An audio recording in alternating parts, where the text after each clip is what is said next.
Bakit may mga taong kahit ordinaryo lang ang trabaho, pero unti-unting yumayaman? Habang ang iba, ilang taon nang nagtatrabaho, pero hanggang ngayon, kapos pa rin?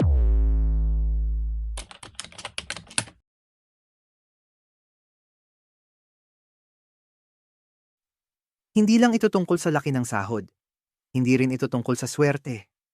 May mga gawain ng mga mayayaman na hindi natin alam, at ngayon pa lang natin malalaman. At kapag natutunan mo ito, posibleng magbago rin ang takbo ng buhay mo. Sa video na ito, pag-uusapan natin ang mga dapat gawin upang yumaman kahit simpleng tao ka lang. Oh, paki-subscribe muna bago tayo magsimula at paki-hit na rin ng like button at share na rin sa mga kakilala mo. Okay, let's proceed. Number 1, matutong mag-ipon. Kahit maliit lang ito, ang pinaka-basic at pinaka-importanting step.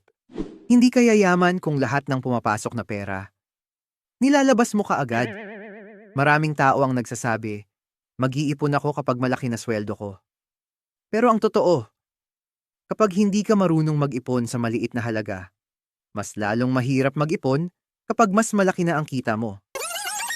Dahil kasabay ng pagtaas ng income, madalas tumataas din ang gastos.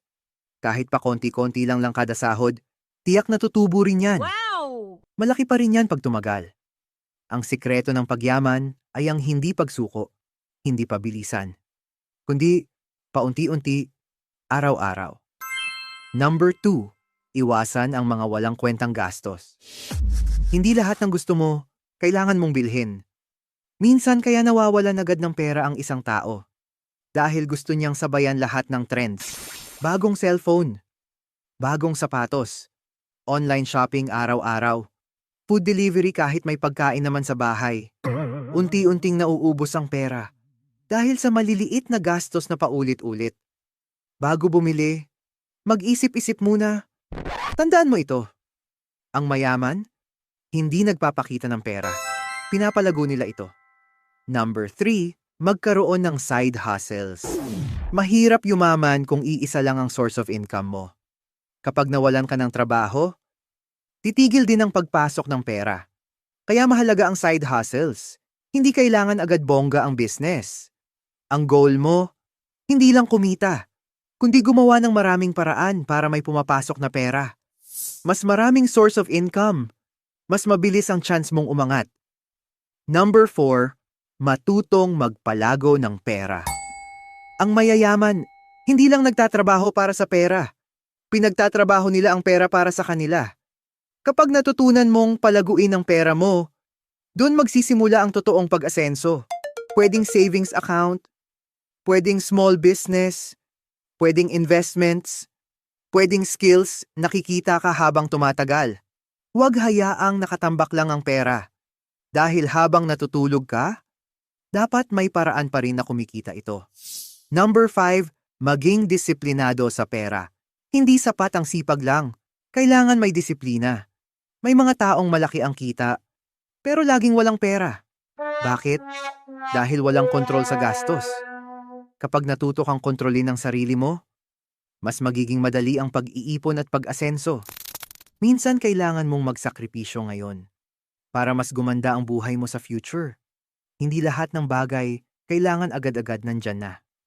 Ang tunay na pagyaman, pinaghihirapan at pinagpaplanuhan. Number 6, palakihin ang kaalaman mo. Kapag mas marami kang alam, mas marami kang opportunity. Maraming successful na tao ang mahilig magbasa, manood ng educational videos, at matuto ng bagong skills. Dahil alam nila, ang knowledge ay kayamanan. Kapag marunong kang humawak ng pera, mas maliit ang chance na maubos ito. Kapag marunong kang kumita, mas lalaki ang income mo. Invest sa utak. Huwag sa kamay. Dahil walang makakaagaw niyan sa'yo. Number 7, maging patient sa pagyaman. Walang instant na pagyaman. Kahit ang mga successful na tao, dumaan din sa hirap, failures, pagod, puyat, at maraming sakripisyo. Kaya huwag mawala ng pag-asa kung mabagal ang progress mo.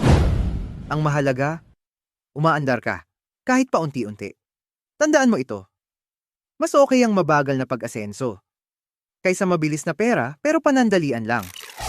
At mas okay ang failure sa simula dahil habang tumatagal, ay sigurado na ang unti-unting pag-unlad. Kung gusto mong yumaman balang araw, simulan mo sa maliliit na habits araw-araw. Dahil ang malaking pagbabago, nagsisimula sa simpleng desisyon. At tandaan, hindi mo kailangan maging perfect para magsimula. Kailangan mo lang magsimula. Kung may natutunan ka sa video na ito, paki-like, subscribe, at hit mo na rin ang notification bell para updated ka sa mga susunod nating videos tungkol sa pera, pag-iipon, at financial tips. At i-comment mo rin sa baba, ako naman ang aangat. Maraming salamat sa panonood.